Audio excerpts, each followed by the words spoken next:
A paz, pessoal, passando para deixar mais informações culturais do Salmo 23, do verso 4 ao 6. Olha só: ainda que eu ande pelo vale da sombra da morte.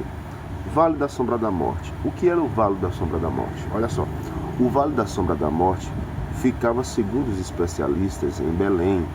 Dizem que nesse vale havia inundações repentinas e lá eram jogados leprosos, por isso era chamado de Vale da Sombra da Morte, que ajudavam outros leprosos em pior estado. Soldados lutavam lá e lá morriam.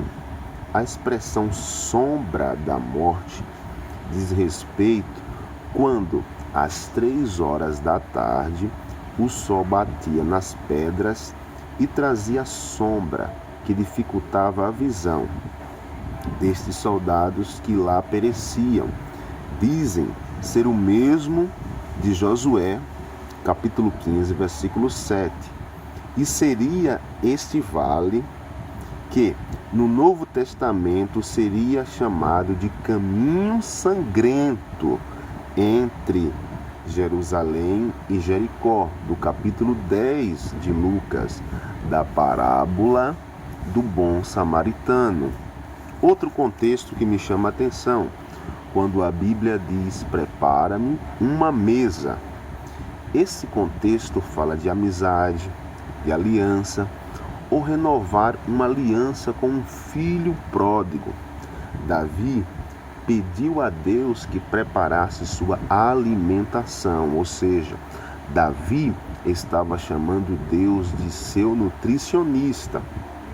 Outra informação cultural: o texto que diz unge a cabeça com óleo. Era de costume o anfitrião, quando convidava alguém, ele pingar uma gota de azeite na testa do convidado. E este convidado, depois desta unção, era protegido de uma forma tremenda pelo anfitrião. A questão do cálice que transborda, na cultura judaica, era o sinal de boas-vindas. E enquanto estava cheio, o convidado poderia ficar muito tempo na casa daquele anfitrião. Mas, se caso o cálice não fosse enchido, já era sinal que ele deveria partir.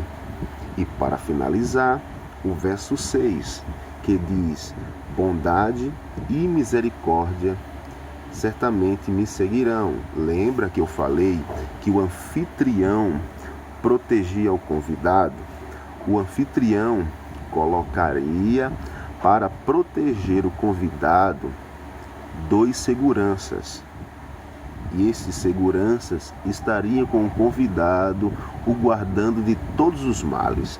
E no texto aqui, Deus está dizendo que ele iria colocar a bondade e a misericórdia para seguir Davi todos os dias da vida dele. E ele habitaria na casa do Senhor para sempre. Fica com Deus.